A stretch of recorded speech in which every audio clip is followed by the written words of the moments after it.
Good evening, church. It's Thursday Thoughts. Thursday Thought Times coming right off the dome today. Not a lot of scripting ahead of time, which means that I've done this video several times and I get kind of rambly. So let's see if I can tighten it up this time. So there was a sermon that I gave very shortly after starting here at Park Church nearly 9 years ago now. And it was entitled, Don't Be Jerks. And I played for the congregation a video that I'm going to link down in the description. It was a video called Honest Preacher from a YouTube channel called Friend Dog Studios. And in it, there's this pastor who looks a lot like I did when I was younger. He just gets up there and like breaks down and he yells at his congregation. He's just like, guys, just sometimes you're bad. And I'll let you watch the video. It's great. But the one line that stuck out was he just goes, "Don't be jerks." You know, because really that is the most foundational, biggest simplified core of like Christian ethics is don't be jerks. Because Jesus said the greatest commandment is love God, and the second is like it, love your neighbor as yourself. But friends, if you're showing love to people, you're not being a jerk to them, okay? If you do things that if you saw someone do the thing and you said, "God, what a jerk," that's not a loving thing, okay? Now, I'm not talking about like there's tough love and all that, but being a jerk to someone, and here's the thing. This is why I got to keep talking about this, because there is a certain percentage of Christians. I haven't seen any at Park Church. They might be out there, but just really quiet. There's a certain percentage of Christians who will fight tooth and nail for their rights to be a jerk, and they will say that they're doing it because of God. They will do it all in God's name. I will never forget this as long as I live. I was at another church, and I was with an adult class, and we were doing a like little Bible study thing about Matthew 18:21 through 35. Pause the video, go look that up. But basically, there were two guys that owed money, two slaves that owed money. One guy owed money to the king, the other guy owed money to the first guy. The guy owed money to the king that was equivalent to the GDP of a small Eastern European country, okay? An obscene amount of money. He begs the king's forgiveness and mercy. I'll pay it back, I swear. And he says, "No, you won't.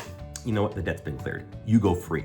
He goes out and he immediately sees the second guy, the guy who owes him like a few $1,000, grabs him by the throat and says, "Pay me my money."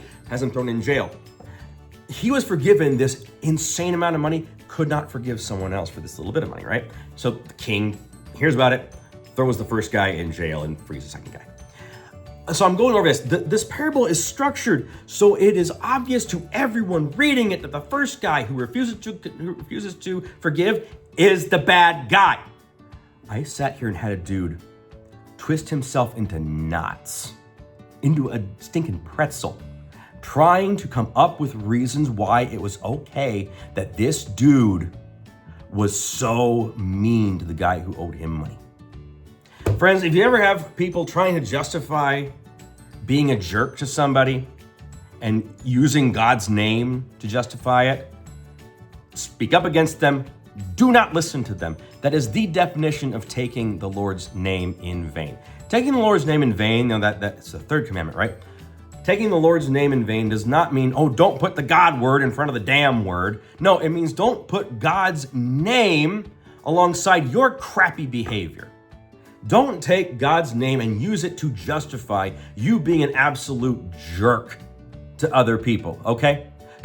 There's loads of examples of that about this throughout history. For example, there was this interpretation that it was okay for white people to own black people and mistreat black people because, if you remember in the story of Noah, when at the end of it, he gets blackout drunk and his son Ham stumbles into his father's tent, sees him naked and drunk and passed out, and Noah curses Ham for having seen him naked.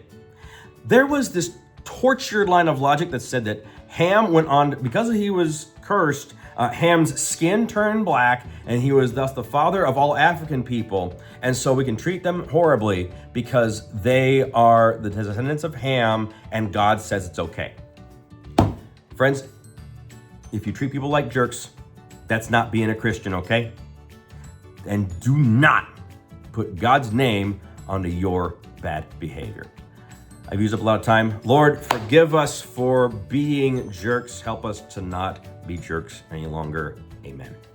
If you found that rambly loud video beneficial, please share it with your friends. Take care of yourselves.